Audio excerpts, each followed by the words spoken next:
Welcome to the Department of Geriatric Medicine Grand Rounds.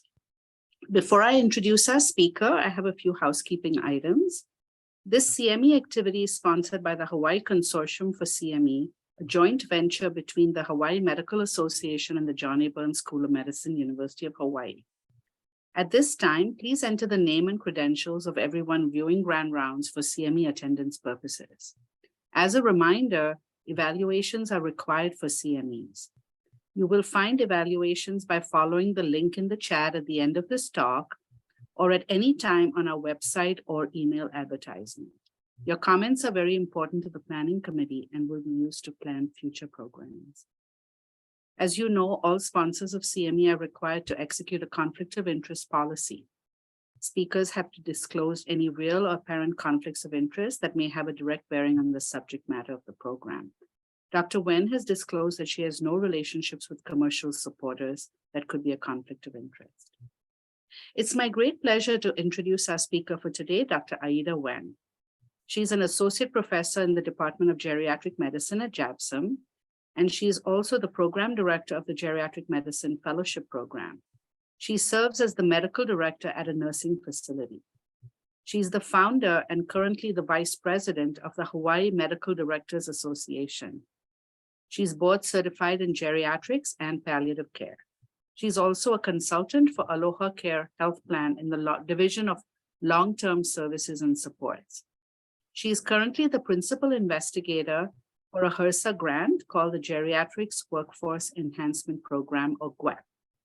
Through her role in several educational grants, she has developed a wide network of collaborators, partners, community stakeholders, and caregivers who care for our elderly population. And she's a strong advocate for improving geriatric and dementia care, striving to help patients and providers help seniors age as gracefully as possible. Today, Dr. Wen will be talking about depression in nursing homes. Welcome, Dr. Wen. All right, thank you so much for that nice introduction. And I'm really excited to talk about this. I think it really impacts good quality of life in our nursing home residents. So again, this is our topic, recognizing and addressing depression in the nursing home. These are our learning objectives. By the end of the presentation, the participant will know the prevalence of depression in older adults with dementia, understand the relationship between dementia and depression, be able to look for signs of depression among older adults with dementia, learn how to use behavioral activation to help manage depression, and collaborate with the doctor regarding antidepressant monitoring. So, what is depression? According to the American Psychiatric Association, depression, or major depressive disorder, is a common and serious medical illness that negatively affects how you feel, the way you think, and how you act. Depression causes feelings of sadness or a loss of interest in activities that you once enjoyed. It can also lead to a variety of emotional and physical problems and can decrease your ability to function at work or at home. How common is depression in older adults? About 6 to 9% of older adults have depression in the outpatient clinics, about 10 to 12% in hospitalized older adults, and between 14 to 42% among nursing home residents. Depression is much more common among people with dementia. Rates of depression in the community in people without dementia is about 8.6%, but rates of depression are in the 20 to 40% range among people with other brain diseases, such as Alzheimer's disease, diffuse Lewy body, vascular dementia, and even Parkinson's disease. Maybe in part to neuronal damage, or it could be due to the psychological reaction to this devastating diagnosis, or the loss of independence and impairments that these diseases can cause. So we really need to be on the lookout for depression. It also turns out that just as people with dementia have higher rates of depression, people with depression are also at higher risk for developing dementia or having progression of their dementia. Why? because depression may be an early sign of developing dementia. So for people with depression, we need to be doing regular screening for mild cognitive impairment or early dementia. So consider using the MOCA or the SLUMS tools and continue to follow them over time, maybe every 6 months or so. It also turns out, okay,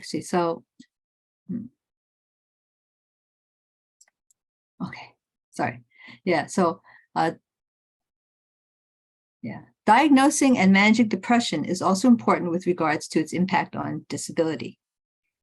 So people with disabilities in cognition, mobility, vision, hearing, and self-care are more likely to feel depressed. Likewise, people with persistently elevated symptoms have an increased risk for functional disability with an odds risk of 5.7 over 4 years. So it's quite high. What are other risk factors for depression? Well, we can categorize them in 3 general categories: medical, lifestyle, and psychosocial environment. The first 2 bullets are the medical risk factors. So medical conditions like stroke or cancer, and people who have a family history of depression may also be at higher risk. Bullets 3 through 6 are lifestyle risk factors.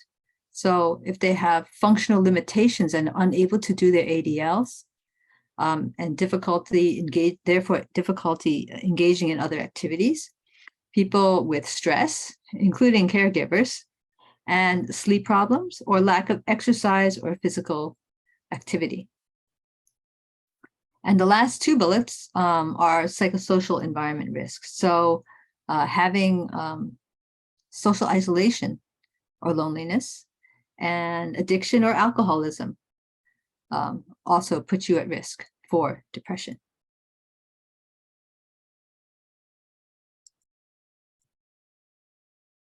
Okay. Other consequences of depression include morbidity and mortality. So depression, people with depression are more likely to develop cardiovascular risk disease, such as high blood pressure, heart disease, heart failure, heart attacks, strokes, and diabetes, which in turn lead to higher mortality. Depression also increases suicide risk. So we really need to take very seriously people who voice suicidal ideation among people over the age of 65, as 1/4 of all suicides occur amongst this demographic. People with recently diagnosed mild cognitive impairment or dementia. And then also suicide risk is also increased within 3 months of moving into a nursing home. While this is not a common occurrence, if they're expressing risk, if they're expressing suicidal ideation, we really need to take these people seriously because they'll find a way. Okay, and what about COVID's pandemic impact? COVID has led to a lot of social isolation, which is a decrease in the number of social contacts, which in and of itself does not cause depression. However, when you have fewer contacts, especially with friends and people who matter to you, this leads to feelings of loneliness. And if this loneliness goes on for a long time, one can develop mental health conditions like depression that should be diagnosed by a physician. It is a clinical diagnosis. According to the CDC, the pandemic also caused a spike in anxiety and depression all across the United States. The dotted yellow line shows levels in 2019 or pre-pandemic levels of anxiety disorder, symptoms of depressive disorders, or both. Then the yellow and the orange bars are the 2020 rates, and the red and the purple bars are the 2021 rates. So overall, there's about a 15 to 20% increase in depression and anxiety compared to pre-pandemic levels. Diagnosing depression can be particularly challenging in older adults. Why? Well, some people can't or don't want to talk about emotional pain. They just tell you, I am not depressed, right? Feelings are stuffed away, and some people just become more irritable. Or it just comes out in physical complaints like aches and pains, headaches and dizziness, stomach complaints, or other clues that doctors may clue in on are just frequent calls and appointments and visits, or they're really slow with rehab and oftentimes refusing the physical therapy suggestions. Oftentimes, this is seen as just getting old. There are other challenges as well. Self-reporting is challenging in persons with dementia. They may not be accurate, and they may have trouble voicing their feelings. In addition, many depression and dementia symptoms overlap, such as poor concentration, being forgetful, lack of motivation, not doing their usual activities that they used to enjoy, self-neglect, slow moving, or sleep disturbances. And depression can masquerade as a medical illness or even medication side effects. So how do we screen for depression in nursing homes? Well, the first step is to screen for dementia. Can they make themselves understood? This is an item in the MDS 3.0. If they can express their needs and make themselves understood, they have only mild to moderate dementia, and you can conduct a direct patient interview. And then you can go ahead and do the PHQ-9 mood interview.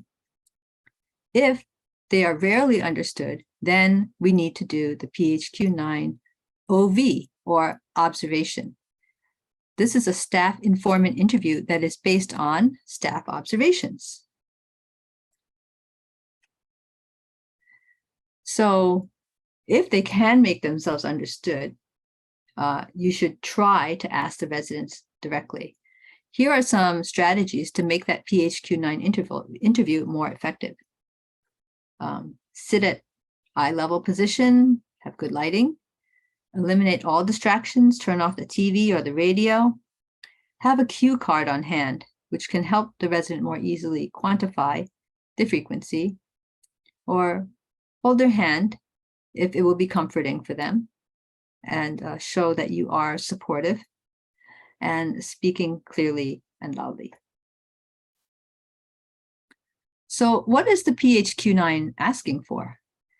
It is asking if the resident has been bothered by certain symptoms over the last 2 weeks.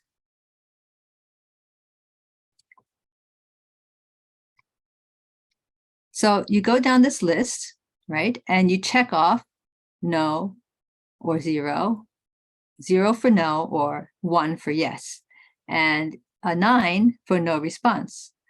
So if they have little interest or pleasure in doing things, yes or no, feeling down or depressed or hopeless, yes or no, trouble falling asleep or sleeping, yes or no, and so on and so forth. And if the symptom is present, then you ask about how often it bothers them. So for example, over the past 2 weeks, have you had little interest or pleasure in doing things? And if they answer yes, enter 1, and then ask, how often do you feel this way? Right, and then you can see the little circled under symptom frequency, never, or 1 day, or 2 to 6 days, which is several days out of the 14, or 7 to 11 days, which is half or more of the days out of the 14, or 12 to 14 days, which is nearly every day. So yeah, specifically ask them, how much has this bothered you in the last 14 days? And you may use a cue card if it seems to make it easier. This is an example of what a cue card might look like. You just keep that in front of you, and when you go down the list of all the symptoms, they can point to which one applies to them. Okay, and after you finish asking about all 9 of these symptoms, add up the frequency score. It should be between 0 and 27, and that should be your PHQ-9 score. And then here's an item at the bottom here. It's a safety item. If a resident says, I want to hurt myself, and the resident has a way to do it, you must report this to the charge nurse right away. Okay. And as you well know, many of our nursing home residents have moderate to advanced dementia. About a third of all long-stay nursing home residents cannot answer these PHQ-9 questions.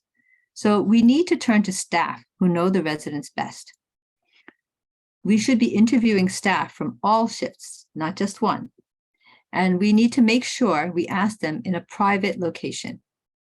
We need to go through the same symptom questions, asking about the presence and the frequency that these behaviors are observed. These are important questions that should inform or shape how you develop their care plan down the road as well.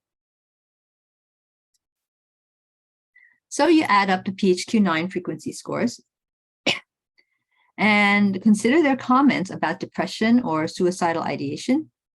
And then you can categorize them into mild, moderate, and severe.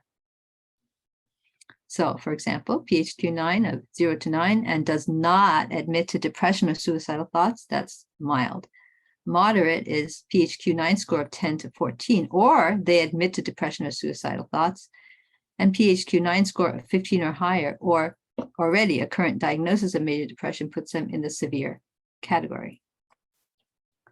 So then what do you do with those results? Well, if the PHQ score 9 is below 5, just continue with quarterly screening. That's fine. But if they score between 5 and 9, or they admit to suicidal thoughts or depression, then we should ask the doctor to evaluate them. And if this level of symptoms causes functional impairment, then maybe you should be considering medications to help them out. And of course, putting together a care plan that emphasizes non-pharmacologic interventions, such as changes in their activities or changes in their environment, or the implementation of cognitive behavioral therapy or behavioral activation, which we will talk about more later. If they have moderate depression, then we should be considering a psychiatry consult and definitely considering antidepressants for this level of severity, in addition to the non-pharmacologic interventions. And of course, if they are moderate to severe, we need to think about suicidal interventions, having a physician evaluation as well as a psychiatry evaluation, antidepressants, or even referral to other interdisciplinary team members who could help, such as, nurse or social work or psychologist or any other team members. Everybody needs to be all hands on deck. So let's look at one of our nursing home residents named Eeyore. He looks kind of sad these days, and he isn't joining any activities. So let's do a PHQ-9 on him. Doing a PHQ-9 will help us understand his depressive symptoms better, and it will guide the staff on what to tell the doctor. So this is an example of using SBAR to talk to the doctor. S stands for situation. Eeyore has a PHQ-9 score of 10. Background. Talk about his relevant medical history and his medications. Eeyore has a history of hypothyroidism, depression, and chronic pain. He is on Synthroid, 112 micrograms a day, and Zoloft, 25 milligrams daily. Assessment. Go over the PHQ-9 items. So Eeyore has been looking gradually and more depressed in the past 3 months. However, in the past 2 weeks, he feels down and depressed more than half the days. So we scored him a 2. He feels like a failure, and he has let his friends down half or more of the days. Again, another 2. He has little interest in joining activities, scored as a 2, and has trouble concentrating half or more of the days. And sometimes he thinks it would be better off dead. R is recommendation. How do you think the doctor can help Eeyore? I am worried that he may be quite depressed. Would you like to see him soon? We can also meet with the social worker and the recreation therapist to review his activities care plan. Do you want to check any labs, adjust his antidepressant, and have the psychiatrist see him again? So that is an example of a good depression SBAR. So what are we going to do next? Should we just wait for the meds to kick in? We may be waiting for a lot of weeks. So what we really need to do is to first try non-pharmacologic interventions. And a really good one is called behavioral activation. And in the next few slides, I will explain behavioral activation in more detail. So let's take a look at Eeyore. His tail, what happened to his tail? It keeps coming off. He's very embarrassed by it, and he is fearful it will happen at the worst possible moment, and he might get laughed at. So he doesn't go out. He avoids activities. This leads to more isolation and feelings of loneliness. And the longer he stays in this gloomy place, the more depressed he gets. And the problem here is that this makes him even more afraid to go out. So he continues to avoid activities even when he's invited, which makes him more lonely and depressed.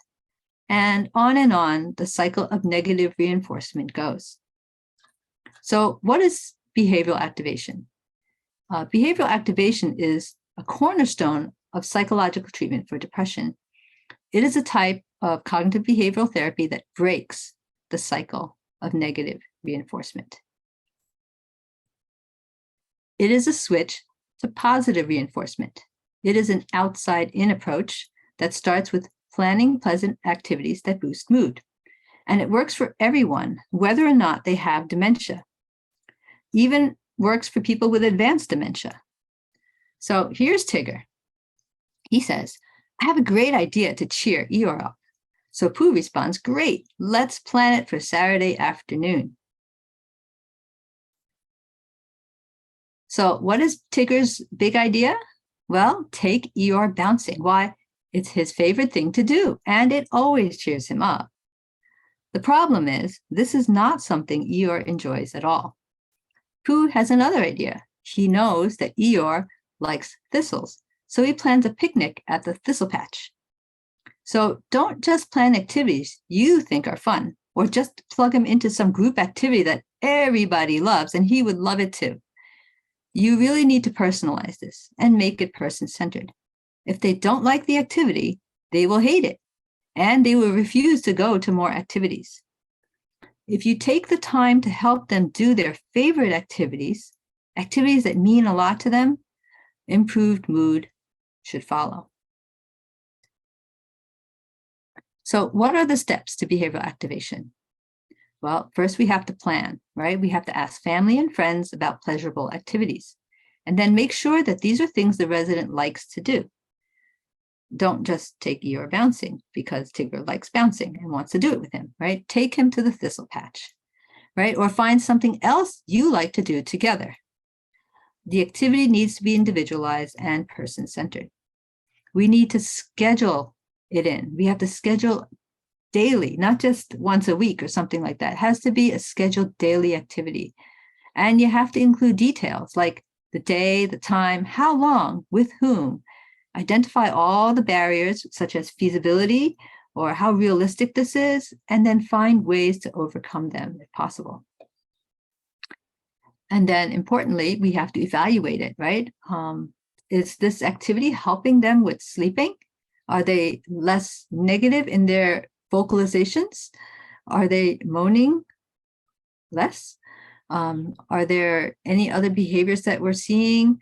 Is their appetite getting better or worse, right? And based on what you're observing from the evaluation, then you can improve the activity. You can switch it, substitute it, or make it easier and revise your plan based on how they're responding to the activity. So really, behavioral activation is a PDSA cycle, and it needs to be adapted constantly. And it can also be adapted for people with moderate or advanced dementia. So this is a grapes tool, courtesy of my friend and psychologist, Dr. Lucas Morgan. I'm sharing this grapes tool that he introduced to me. This is a tool for behavioral activation. GRAPES is an acronym that gives us ideas for activities in a mix of categories. So G stands for gentle. Be gentle to yourself. R stands for relaxation. Make time to relax, such as a namaste activity, which is a gentle sensory activity, massage or watching fish. Accomplishment, accomplish one thing, or fold laundry, or write that letter you've been meaning to write for a month. P stands for pleasure. Listen to good music, taste a sweet fruit and savor it, or pet an animal. E stands for exercise. Take a walk, stretch, or move. And S stands for socialize, spending time with others. So get your team together and brainstorm activities in each GRAPE category. So create an activity menu of ideas. Right? So under each category, have at least, 4 or 5 activities that you can switch out. And then make a daily calendar and fill it up with different GRAPES items. So according to the Positive Experience program at Stanford University, the goal is 4 pleasant activities a day to keep the blues away. So that's the thing. So you got to fill up this calendar. Hopefully you have something in the morning, afternoon, and evening, and every day of the week, not just on weekends or weekdays. But I know what you're thinking, right? I've tried that. Every time I suggest an activity, he always says no. So what do you do with that? Well, you're right. That's entirely predictable. In fact, isn't that the hallmark of depression? They don't feel like doing any activities. Right. So that's okay. They don't need to feel like it. You just try the activity and trust that the feelings will follow. And that's why it's called an outside-in approach. So you need to start negotiating. So you have to try less, just like medicine, right? You start low and you go slow and you meet them where they're at, right? Ask them about their reasons. And then start with the smallest version of a goal. So ask them, what are you willing to do? And then experiment, right? Instead of walking for 20 minutes, can we walk for 5 minutes? If that's too much, can we walk for 15 minutes? If that's too much, maybe we can just do sit to stand, right? So, and if that's too much, we'll do some chair exercises, right? So just try the smallest version and start from there. And then here's another trick. It's called tiny habits. This was developed by a Stanford behavioral scientist, B.J. Fogg. So first, you take any new habit that you want to develop and you scale it back so it's super tiny. Then you find out where it fits naturally in your existing routine. And you ask yourself, what does this habit come after? Right? So it becomes a part of your routine. And the third hack, in addition to making it super tiny and then anchoring it to an existing routine to remind you of it, you hack your brain by calling up a positive emotion, by celebrating. So that could be fist pumps, right? Or raising your arms, or doing a little dance, happy dance, or whatever it is that helps you feel successful. That will help wire in the habit. So again, that's anchor, behavior, and celebration. And that's how you develop a tiny habit. And you build it. You can actually find out more about this tiny habits on their website over here, tinyhabits.com.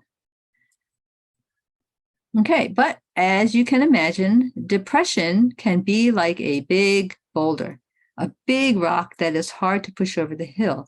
It's not a one-person job or a two-person job. It needs a lot of helpers. So here is it. There's you right over there. You're trying to pull this rock up the hill with behavioral activation. So why do we focus on behavioral activation? Because behavioral activation is actually the medicine that will ultimately overcome and prevent depression in the long run. But the rock is too heavy, so you need help. So sometimes antidepressants can help behavioral activation start to happen. And so I often tell patients and families, we have to push them out of the rut. And that's why we're starting an antidepressant, right? Sometimes you need to get other people on your team. You need a psychologist, or the social worker is there every day who's going to try to encourage and get them involved day after day, provide extra encouragement. And then, of course, you need somebody here at the top of the hill being a cheerleader, right? So don't forget to include friends and family to do some cheerleading and to be part of the team. And so together, the whole team can make this pulling that big boulder over the hill successful. So this leads us into a discussion about medications for depression. Okay, there are many classes of antidepressants. I like to visualize this as different flavors of ice cream. And the choice depends on patient characteristics and side effect profile of different antidepressants. For example, if you have a depressed resident who has trouble sleeping at night, the doctor might choose the trazodone flavor. Or if the resident has trouble with poor appetite and insomnia, you might choose mirtazapine. If the resident has pain that keeps them up at night, maybe duloxetine or desipramine might be better. If your resident is too tired to do anything all day, then we need to try something more activating, like citalopram. Or if your resident has anxiety along with depression, you might consider citalopram or bupropion. So it all depends. And your descriptions will help the doctor decide which to try first. But you should also know that antidepressants work very slowly. They take a long time, like a good 4 to 6 weeks to see a good response. If there's minimal to no response in 3 weeks or so, you should consider increasing the dose or switching it to another antidepressant class. But here's another thing to be aware of. All medications have side effects and drug interactions. There's no free ride. They need to be monitored closely. So if you see any of these side effects, like being sleepy, confused, having more depression, being more anxious or agitated, being restless or having more dizziness, you should let the doctor know right away. But the main approach should still be non-pharmacological care. So let's see. So you've tried increasing the trazodone and you began the behavioral activation activities. And in 3 months or so, you can do the PHQ-9 again to follow up on depression. And basically, you want to do this to show off your efforts, that your efforts are paying off, right? And maybe ER is now starting to come out of his gloomy place more and more often. This is a slide to remind you that this is a team effort, right? There's probably many, many factors that drive depression, right? Maybe the doctor needs to improve their medical status or maximize sensory and functional status. Maybe we need to have physical therapy also involved, or maybe we need to maximize their nutrition, or maybe there's some family issues we really need some extra support to drill in on, or addressing caregiver burnout for some caregivers, right? So it's family counseling might even be something suggested, right? That we suggest families go get. So there's a lot of different things. So everybody needs to be pulled in to help, and it makes the rock a lot easier to move. So here are the main takeaways. Depression is a serious medical illness that has a big impact on the person's life. Depression and dementia often occur together. They should be screened and evaluated for both. Non-drug approaches should be tried first. Behavioral activation is something caregivers, families, and friends can do together. Antidepressant medications can help patients with depression, and it is important to have a comprehensive approach. Use the entire team. So that's the conclusion of my talk, and thanks for caring, and I want to open it up for questions.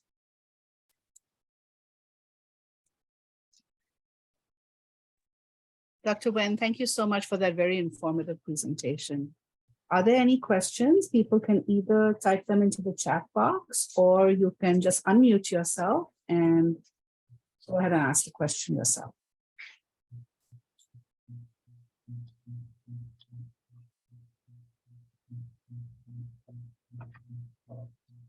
Any questions for Dr. Wen?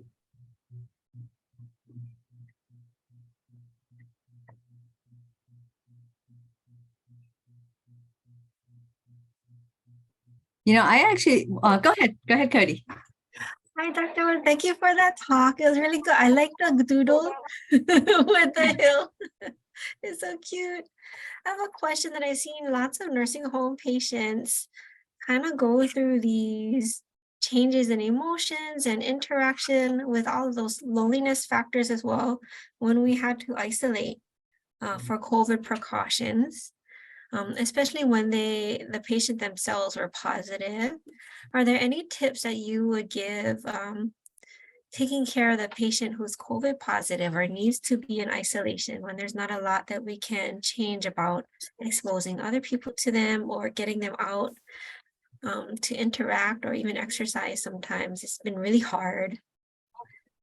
That is really hard. I think we've all dealt with that, and it's super challenging. And we just have to be creative, using that iPad as much as you can. I know there's limited number of iPads in the facility, but using that as much as possible, inviting the families to come in and work with it, getting more one-on-one activities, and getting person-centered activities online, just doing more that way, just temporarily. But I kind of, no matter how you cut it, it's not the same as being in a group.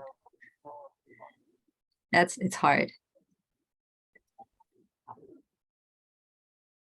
I wanted to make a comment. You know how like a lot of facilities have these, maybe have care plan meetings for behaviors, and they, focus on the patients, the residents with the most challenging behaviors.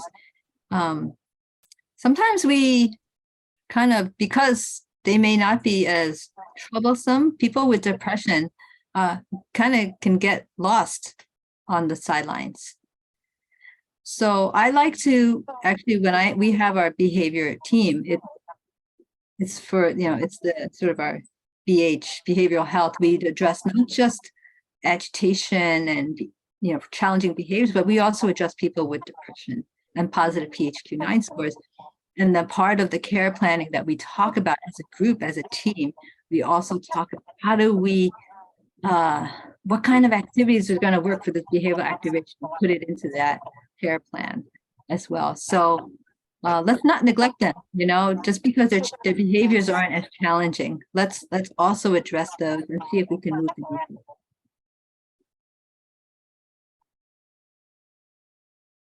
That's a very good point. Thank you very much. You're right, because they're not creating a lot of fuss or making a lot of noise. Depressed patients can often get forgotten.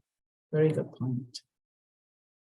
Are there any other questions for Dr. Wen from our audience?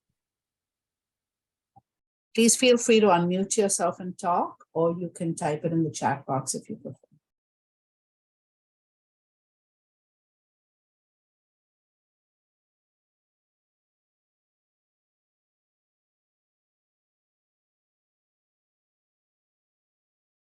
Okay, it looks like nobody has any questions. So again, I want to thank our speaker, Dr. Wen, for talking about a very important topic of depression in nursing homes. Michaela has put the CME evaluation link in the chat box. So please remember, if you want CME credits, you need to complete an evaluation form. And please feel free to give us suggestions about speakers or topics that you feel you would like to see in future months.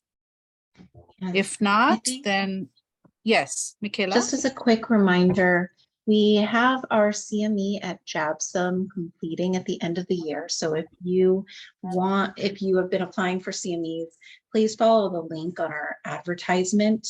I can put that in too, to pull your own CMEs sooner rather than later. starting in January, we're going to be getting our CMEs from Queens. But you'll have to access your own through JABSOM sooner rather than later. Thank you very much, Michaela. Yeah, maybe I can make a quick announcement about that. So the JABSOM and the Hawaii Consortium for CME, which is a joint venture between JABSOM and the HMA, is closing office at the end of December. So all of JABSOM's CME activities are being shifted to one of the healthcare systems, and our department's CME activities are all going to be moving over to the Queens Medical Center CME office. If you have old CMEs from the HCCME, you will still be able to access that website for a little while longer. It won't be closing right in December, but I do agree with Michaela that I would do it sooner rather than later, just in case. We will continue to have CME starting in January. It'll just shift to Queens rather than through JABSOM. Okay. Thank you very much, everyone, and hope to see you again next month for our next speaker. Thank you again, Dr. Wen. Thank you.